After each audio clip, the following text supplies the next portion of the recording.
बकरी और उसके 7 बच्चों की बहादुरी। हरी भरी घाटियों के बीच एक ऊंची पहाड़ी पर थी एक छोटी सी गुफा, जहां रहती थी माया बकरी 7 प्यारे बच्चों के साथ। बच्चों के नाम थे गोलू, मोलू, टिक्की टुक्की, झुनझुन, पिंकी और सबसे छोटा चिंकी। हर सुबह बकरी उन्हें जगाकर एक प्यारा गीत गाती। सुनो मेरे बच्चों, कान खोल लो तुम, भेड़िया आए तो बंद कर लो तुम। ना मीठी आवाज पे जाना कभी, ना सफेद पंजों पे मानो कभी। माँ की आवाज हो सबसे खास, खुलता है दरवाजा उसी के साथ। बच्चे ये गाना गाकर झूमते और अपनी माँ के साथ तालियां बजाते। बकरी हर दिन जंगल से घास और खाना लाती, लेकिन हमेशा सिखाकर जाती, सावधान रहना और किसी अनजान पर भरोसा मत करना। चालाक भेड़िया और उसकी भूख की साजिश। जंगल के दूसरे किनारे एक पुरानी सूखी झील के पास रहता था एक धूर्त और भूखा भेड़िया, कालू। वो कई बार पहाड़ी के पास आया, लेकिन हर बार दरवाजा बंद और अंदर से गाना बजता मिलता। एक दिन वो चिल्लाया, अब बहुत हुआ, आज मैं इन झुनझुनों को खाऊंगा। 3 चालें और 3 हार। पहली चाल शहद की आवाज। भेड़िए ने शहद पीकर आवाज को मीठा किया और बोला, मेरे प्यारे बच्चों, दरवाजा खोलो। लेकिन चिंकी ने दरवाजे के नीचे से पंजा देखा, काला। चिंकी ने कहा, तू माँ नहीं है, तू कालू भेड़िया है, और दरवाजा बंद कर दिया। दूसरी चाल सफेद पंजे।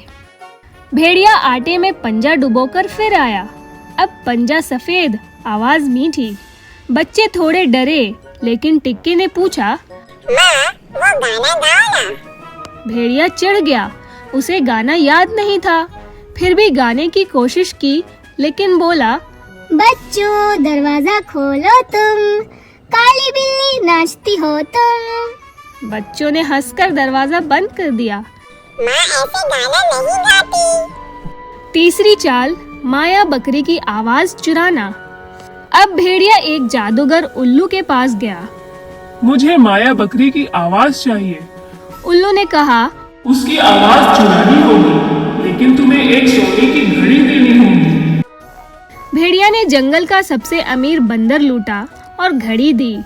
अब उसके पास माया बकरी की आवाज थी, हूबहू। बकरी की गैर मौजूदगी और भेड़िया की जीत। अगले दिन जब माया गई, बच्चों ने आवाज सुनी, सुनो मेरे बच्चों, कान खोल लो तुम। बिल्कुल वही गाना। बच्चों ने दरवाजा खोल दिया। धड़ाम, भेड़िया कूद पड़ा और एक एक कर गोलू, मोलू, टिक्की टुक्की, झुनझुन और पिंकी को खा गया। लेकिन चिंकी बाथरूम के डिब्बे में छिप गया। माँ की वापसी और आंसू का तूफान। माया बकरी जब लौटी तो बिखरा हुआ घर, खुला हुआ दरवाजा और गायब बच्चे देखकर फूट फूट कर रोने लगी। चिंकी धीरे से आया और सब बताया। माया ने आंसू पोंछे और कहा, अब देखो माँ को कौन रोकता है। जंगल की जासूसी और बच्चों की तलाश। माया और चिंकी ने मिलकर जंगल के जानवरों से भेड़िए की खबर ली।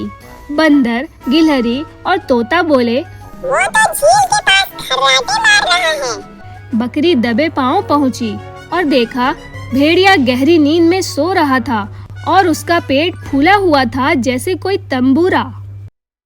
बच्चों की वापसी और उल्टा जाल। बकरी ने पत्थर से धीरे से पेट चीर दिया। एक एक बच्चा बाहर आया, सब जिंदा। फिर सब ने मिलकर भेड़िए के पेट में बड़े बड़े पत्थर, घंटी और एक पुराना बेल बजाने वाला खिलौना भर दिया, ताकि अगली बार वो चुपचाप ना जा सके। पेट को सी दिया और भाग गए। भेड़िया गिरा और जंगल ने हंसी उड़ाई। भेड़िया उठा, पानी पीने गया। पेट में घंटी बजी, पत्थर लुढ़के और झील में धड़ाम, छपाक। वो तैरना भी भूल गया और बहकर दूर निकल गया। जंगल में तोते बोले, घंटी बजाकर भाग गया कालू। सब जानवर हंसी से लोटपोट हो गए। नई गुफा, नया ताला और नया गाना। बकरी ने अब नई गुफा ली, जिसमें दरवाजा सिर्फ गाने से ही खुलता था। अब जब भी माया घर आती, वो गाती, ताला खुलेगा जब माँ गाएगी, सच्ची आवाज ही अंदर आएगी।